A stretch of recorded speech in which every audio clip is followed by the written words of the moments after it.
Eu tenho certeza que você que viu nosso vídeo sobre o Natal deve estar pensando: bom, eu não comemoro mais o Natal, porque de fato é pagão, mas em compensação, final do ano eu vou poder ir à forra. Não há nada demais em soltar meus fogos, me vestir de branco e encher a minha cara. Ou simplesmente eu ir à praia ver aquela festança, onde todos se abraçam e quem sabe eu até arranjo alguém para eu traçar, já que quando junta alegria e bebida ninguém dorme só. Infelizmente eu estou aqui para cortar o seu barato. A hora de saber a verdade sobre essa comemoração chegou. Você não vai ter mais a desculpa de que não sabia, pois agora chegou a hora de saber a verdade. Pois como bem disse nosso Salvador, conhecereis a verdade e a verdade vos libertará. Você vai ficar livre desse feriado. Nós já nascemos com os nossos pais e avós, até onde nossa memória consegue lembrar, comemorando todos os tipos de feriado. Passamos toda a nossa infância esperando ansiosamente para ganharmos nossos presentes. E quando adultos ainda esperamos com mais ansiedade, pois são os dias que pensamos sair no lucro, pois não temos que trabalhar durante essas datas comemorativas. Datas como Natal e final de ano, é muito bom para quem é criança. Elas nos trazem presentes. Quando adultos o desejo já é um pouco diferente. A farra, a folga dos nossos trabalhos, são o que mais nos faz desejar esses dias. Principalmente pensar que encher a cara nesse dia não tem problema algum. Afinal é apenas um dia no ano. Se não tivesse envolvido nenhuma divindade, não teria problema nenhum. Mas o que essas datas realmente representam? Qual foi o verdadeiro intuito de quem as criou? E o porquê o fez? Para começar o nosso documentário, é preciso saber que a prática de comemoração do Ano Novo começou na Babilônia, ela mesma, a terra do pecado. Só por aí você já vê que não vem coisa boa por aí. Estudos revelaram que ela começou na Babilônia, cerca de 3.000 a.C., mais ou menos por volta do que seria hoje o mês de março, segundo o The Old Book Enciclopédia. Nessa ocasião, o deus Marduk resolvia qual seria o destino do país no ano seguinte. Aí você já vê de onde saiu a ideia de hoje, que no novo ano temos a chance de recomeçar. Aos poucos você vai entender por que temos que romper o ano de branco, comer alguns tipos de comida e outras superstições. O motivo disso é que é para agradar a esse deus, que quando o povo se vestia daquela maneira, fazendo coisas que o agradava, faria ele determinar um ano mais generoso. Felizmente nos dias de hoje ninguém lembra mais dele. Como a história mostra, os deuses vão mudando de nome, e as pessoas, quando você pergunta por que de fazer isso ou aquilo, elas dizem que é para dar sorte. Você pode até dizer que hoje é o nome desse deus, sorte. A história desse deus é mais ou menos o que o filme da Arca de Noé, que mostrou um deus perverso e tirano. A versão do filme é praticamente a desse deus, Marduk, ou Merodach, como é apresentado na Bíblia.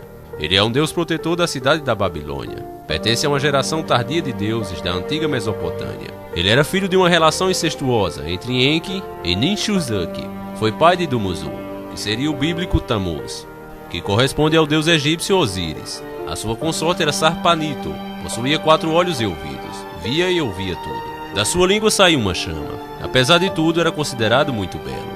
Com a ascensão da Babilônia, a capital da coligação de estados de Eufrates, sob a liderança do rei Hammurabi, 2250 a.C., ele também tornou-se o deus supremo do panteão de deuses mesopotâmicos. Foi ele que os outros deuses confiaram o poder supremo, devido à história da deusa Tiamat, personificada num monstro ou caos primordial, dividindo-o em 2 partes, com as quais forma o céu, onde coloca os astros, e a terra, onde estabelece a residência dos principais deuses. Os deuses se queixavam naquela época, segundo a crença deles, por não terem ninguém que os adorasse. E aí foi que Marduk criou o homem, para que os povos da terra o adorem e lhe levantem templos. Podemos encontrar referências ao deus Marduk nos parágrafos de abertura e finalização do Código de Hammurabi, o mais famoso código legislativo da antiguidade. Marduk é chamado de Merodach pelos hebreus. Isaías 39.1, Jeremias 5.2, 2 Reis 25:27. Marduk foi declarado por volta de 2000 a.C., deus supremo da Babilônia e dos 4 cantos da terra. Isso após vencer uma disputa entre os deuses pelo controle da terra. E a comemoração para esse deus pagão na Babilônia durava 11 dias, tinha sacrifício em nome dele, procissões e ritos de fidelidade. Agora, mesmo sabendo de tudo isso, ainda as datas não batem. Eles comemoravam por 11 dias, e não eram no mesmo mês, apesar de ser para eles o novo ano que começou. De onde vem a data de 1 de janeiro? Ela nasceu em Roma em 46 a.C. O imperador Júlio César decidiu que seu povo não deveria mais comemorar o ano novo deles em março. Ele assinou um decreto determinando o início do ano agora em 1 de janeiro, adotando assim o calendário gregoriano. O porquê disso é que nesse dia era comemorado por eles o deus Jano, que de tão importante para eles, mereceu até a homenagem de ter o mês com seu nome, Jano, janeiro. O deus Jano era conhecido por ser o deus das origens, deus do dinheiro, deus da alegria. Esse Janus era representado com a imagem de duas faces, um homem jovem olhando para frente e um homem velho de olhar profundo olhando para trás, representando claramente o passado e o futuro. Eu chamo a atenção de vocês agora e faço uma pergunta. Será que a inspiração para se criar a imagem desse Deus não foi dada pelo próprio Lúcifer? Como falei no nosso vídeo Angeologia Sem Frescura Parte 1, Lúcifer era um anjo querubim, conhecido por serem banhados na luz divina da sabedoria. A aparência dele era de 4 faces na sua cabeça. Para mim parece estranho que esse Janus seja descrito com 2 faces. Ainda mais quando lembramos do Cavaleiro de Gêmeos, dos Cavaleiros do Zodíaco. Esse era representado com 2 faces em cada lado do rosto. Uma tinha um riso sinistro e outra seria séria. No meio, a face verdadeira, que ficava neutra. Saga de Gêmeos, o terceiro Cavaleiro de Ouro, sofria de dupla personalidade, o que é uma das características de Janus, que representava o bem e o mal, luz e escuridão, verdade e mentira, passado e futuro, e lua e sol. Há algumas citações dos cavaleiros sobre o labirinto de luz e sombra. Quem assistiu vai lembrar bem do labirinto de luz e sombra, na passagem de Sei e seus amigos pela casa de Gêmeos. Gêmeos, o labirinto de luz e sombra. É como se a luz e a escuridão viessem até nós ao mesmo tempo. Será que isso tudo está ligado? Algumas palavras do nosso idioma recebeu influência desse deus. Anel, anal, anos e ano, entre outras. Eu não posso dizer de certeza que realmente tenha sido por causa do deus, mas tudo indica que sim. O mito de Janus diz que ele foi o primeiro deus a ser mencionado nas cerimônias religiosas. Ele era adorado na época das colheitas, plantios, casamentos, nascimentos e sempre que acontecia algo importante na vida de alguém. Acreditavam que ele representava a transição entre a vida primitiva e a civilização, o campo e a cidade, a guerra e a paz, a infância e a maturidade. Enquanto ele foi homem como nós, segundo a mitologia grego-romana, ele teria nascido em Tessália, na Grécia. Ele teria se casado com uma rainha na qual herdou o trono após sua morte. O mito nos diz que ele conduziu seu povo a uma nova realidade, a um novo tempo. Por isso é tido por alguns como sendo o senhor da transformação.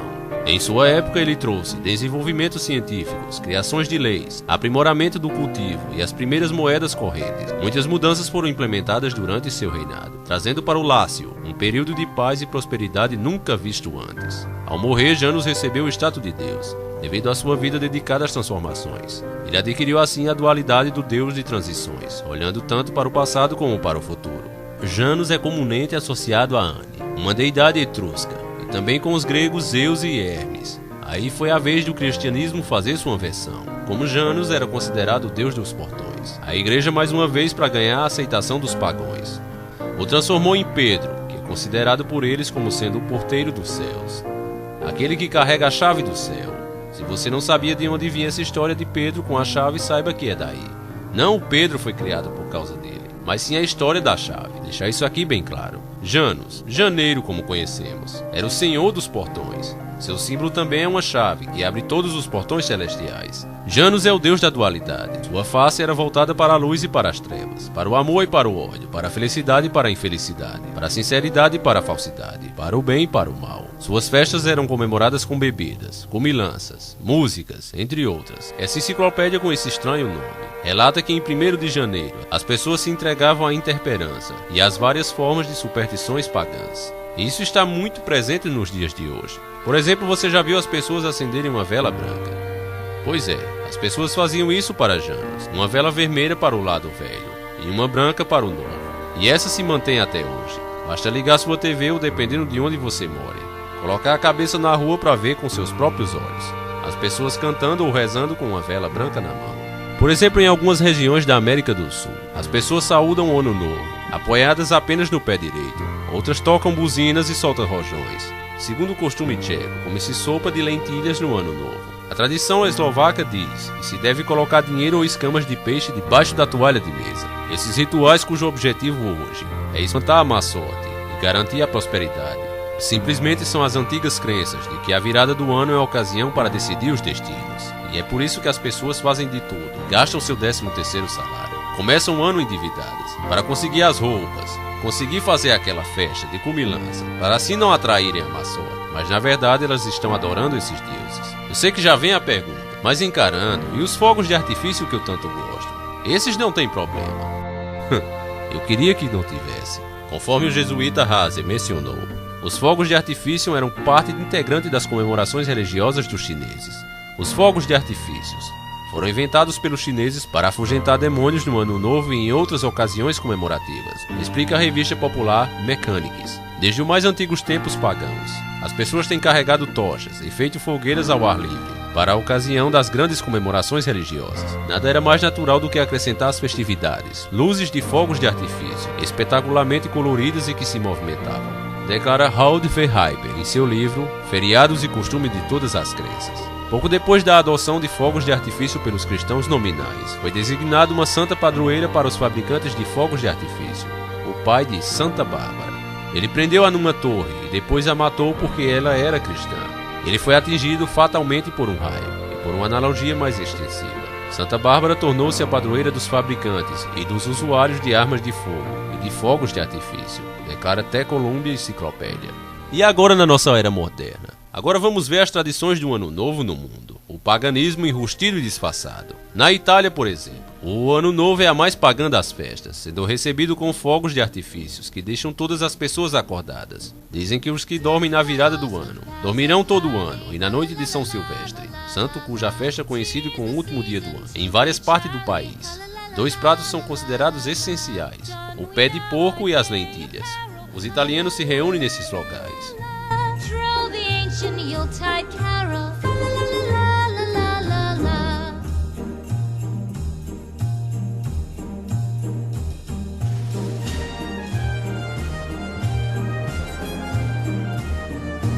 A mais famosa passagem de Ano Novo nos Estados Unidos acontece em Nova York, na Times Square, onde o povo se encontra para beber, dançar, correr e gritar. Há pessoas de todas as idades e níveis sociais. Durante a contagem regressiva, uma grande maçã vai descendo no meio da praça e explode exatamente à meia-noite, jogando balas e bombons para todos os lados, deixando claro a homenagem à maçã do pecado da história de Adão e Eva, onde a maçã causou a expulsão deles do paraíso. Neste caso aqui, a maçã demonstra que isso foi uma coisa positiva. Austrália, em Sydney, uma das mais importantes cidades australianas. 3 horas antes da meia-noite, há uma queima de fogos na frente da Opera House e da Gold Bridge. São os principais cartões postais da cidade. Para assistir ao espetáculo, os australianos se juntam no porto. Depois recolhem-se às suas casas para passar a virada do ano com a família e só retornam às ruas de madrugada, onde os principais destinos são os pubs e as praias. França. O principal ponto é uma avenida em Paris, próximo ao Arco do Triunfo. Os franceses assistem à queima de fogos, cada um com sua garrafa de champanhe. Para as crianças eles dão refrigerantes. Outros vão ver a saída do Paris-Dakar, no Trocadero, que é marcado para meia-noite. Outros costumam ir às festas em hotéis. Inglaterra. Grande parte dos londrinos passa a noite em suas casas, com sua família e amigos. Outros vão a Trafalgar Square, uma das praças mais belas da cidade, à frente do National Gallery. Lá assistem à queima de fogos. Depois acontecem festas em vários sítios da cidade. Alemanha. As pessoas se reúnem-se no Portal da Brandeburgo, no centro, perto de onde ficava o Muro de Berlim. Tradicionalmente não há fogos de artifício. E no Brasil? No Rio de Janeiro, precisamente na praia de Copacabana, onde a passagem do Ano Novo reúne milhões de pessoas para verem os fogos de artifícios. As tradições consistem em usar branco e jogar flores para Iemanjá, rainha do mar para os brasileiros. Uma adoração a um deus pagão na cara dura. Agora, meus irmãos, eu sei que você deve estar pensando também agora eu não vou poder comemorar mais nada, porque tudo é pagão. Deus não vai levar em consideração isso. Eu não vou dar bola para o que você está falando. Eu não vou com essa intenção para esses lugares. Deus só vai levar em consideração a minha intenção. E aí eu chamo sua atenção. Eu quero que você se lembre do que foi dito pelo próprio Deus quando nos fez, que nós éramos sua imagem e semelhança. Se é assim, vamos imaginar que nós somos Deus, eu e você. Eu quero que você imagine comigo que você arranjou aquela gata dos seus sonhos, aquela mulher que por onde passa, deixa qualquer um de queixo caído. Aí você coloca ela em uma mansão, lhe dá todo o luxo possível, as melhores comidas, piscina, carro importado e tudo mais que é possível humanamente você dá. Você é um cara muito generoso e tudo que você pede em troca de tudo isso que você faz por ela é que ela te ame, assim como você ama ela. Essa mulher que antes era muito pobre está grata demais com todo esse carinho. Ela quer te homenagear de alguma forma. Ela quer dar uma festa em sua homenagem. Ela acha que só retribuir o amor que você dá a ela é muito pouco. Ela precisa fazer alguma coisa por você. Você é um cara simples, não curte festas. Você nem fala a data do seu aniversário pra ninguém. justo para que ninguém faça festa. Mas essa mulher quer de todo o coração fazer. Você vendo tanta boa vontade por parte dela, apesar de você não curtir, você resolve aceitar e aparece na festa, mesmo não sendo muito chegado. Afinal, ela está fazendo de tão bom coração que isso te convenceu a participar. E agora imagine que quando você entra na casa que você deu a ela, você vê que ela mudou totalmente a decoração e colocou a mesma que o seu vizinho quer e você odeia. Ela preparou as comidas que você não gosta, mas por coincidência são as favoritas do seu vizinho. Ela colocou músicas para tocar, que simplesmente você abomina, mas o seu vizinho ama as músicas. Ela se vestiu de uma forma que você se envergonha, mas o vizinho de novo adora, e inclusive já achou ela linda. Pra piorar, como ela não sabia a sua data de aniversário, porque desde o começo você não curte festas, ela escolheu a data que seu vizinho nasceu. Um vizinho que por sinal você odeia. Ela escolheu a data justamente do nascimento dele, para te homenagear. Agora, sabendo que Deus é sua imagem e semelhança, me diga como você se sentiria ao se deparar com isso. Já pensou? Sentiu bem na pele? Então saiba que é assim que Deus se sente quando vê você lá, todo de branco, bebendo, soltando fogos e escolhendo justamente uma data pagã para se abraçar e confraternizar com sua família. Você acha que ele merece isso depois de ter dado seu único filho para morrer por você numa cruz, pagando por você os seus pecados, depois de ter te criado, você e tudo que existe? Eu acho que nosso Deus Todo-Poderoso não merece isso. Eu sei que sempre vai ter aquela pessoa que vai dizer aí nos comentários, mas encarando, então é pecado mesmo me reunir com meus familiares. Eu vou responder esta pergunta com uma outra pergunta. Eu perguntei isso? Sim! E não me responde uma pergunta com outra pergunta. Não sabe que só os idiotas respondem uma pergunta com outra pergunta? Afinal, eu sou um idiota mesmo. Por que é que você tem que se reunir com seus parentes e amigos apenas nos feriados? Por que não se faz como antigamente, onde as pessoas eram muito mais unidas e não tinham esses feriados todos? Eles não precisavam de um feriado pagão para se amarem. Todo final de semana tinha reunião na minha casa. No outro tinha na casa do meu tio, na outra do meu irmão. Isso é só uma suposição. E assim as pessoas daquela época viviam muito mais unidas do que hoje. E não havia a mínima necessidade de um feriado para poder fazer isso. Todo dia é dia de agradecermos o que temos, fazer o bem a nosso próximo. Não é necessário de forma alguma um feriado pagão, mascarado de cristianismo para você fazer isso, meu irmão. Abra seus olhos. Esse é meu pensamento e minha dica para você. Peço a você que reflita. Estou postando esse vídeo hoje para que dê tempo de você dizer não a essa festa. Peço desculpas se você não concorda. Coloque aí a sua versão e o que você pensa sobre a festa. Como eu digo, eu não sou o dono da verdade. Tudo o que eu falo nos meus vídeos são baseados nas pesquisas. E é a minha opinião. Eu nunca disse que tudo o que eu falo é certo. Mas eu digo que tudo o que eu faço é de bom coração e com a melhor das intenções para vocês. Nosso vídeo acaba aqui. Ele que foi uma dica de Jonas Júnior, que recebe agora seu primeiro selo Pikachu de altíssima qualidade. Parabéns, garoto, já chegou arrasando. No próximo vídeo, finalmente terá o sorteio da lembrancinha do nosso canal. E finalmente você vai conhecer o que é essa lembrancinha. É uma coisa muito especial. Eu vou dar uma pequena pista a vocês. É uma coisa que apenas os cavaleiros usam. Bom, já falei demais. Aguardo vocês no nosso próximo vídeo. Por favor, irmãos, compartilhem esse vídeo. Faça com que mais pessoas tenham a chance de saberem a verdade e poderem assim escolher e saírem do engano, para que elas possam se libertar das armadilhas dos senhores do mundo. Conto com todos vocês, família, encarando o sobrenatural. Fiquem com Deus e até o próximo encontro. Sempre encarando o sobrenatural.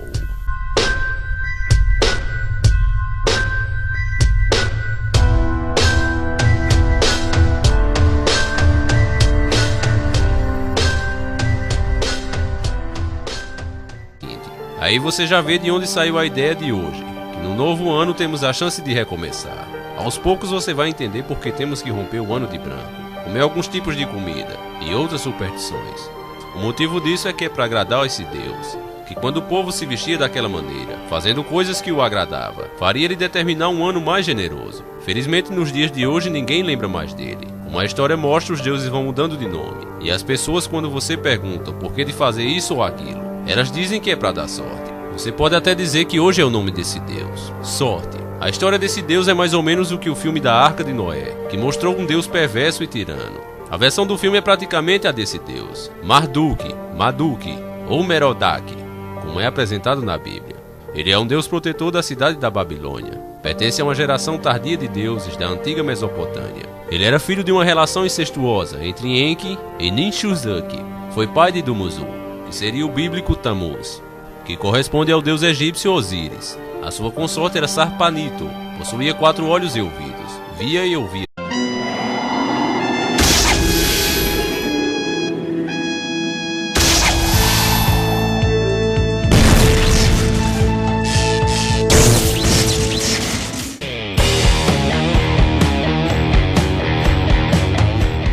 Eu tenho certeza que você que viu nosso vídeo sobre o Natal deve estar pensando: bom, eu não comemoro mais o Natal, porque de fato é pagão, mas em compensação, final do ano eu vou poder ir à forra. Não há nada demais em soltar meus fogos, me vestir de branco e encher a minha cara. Ou simplesmente eu ir à praia ver aquela festança, onde todos se abraçam e quem sabe eu até arranjo alguém para eu traçar, já que quando junta alegria e bebida ninguém dorme só.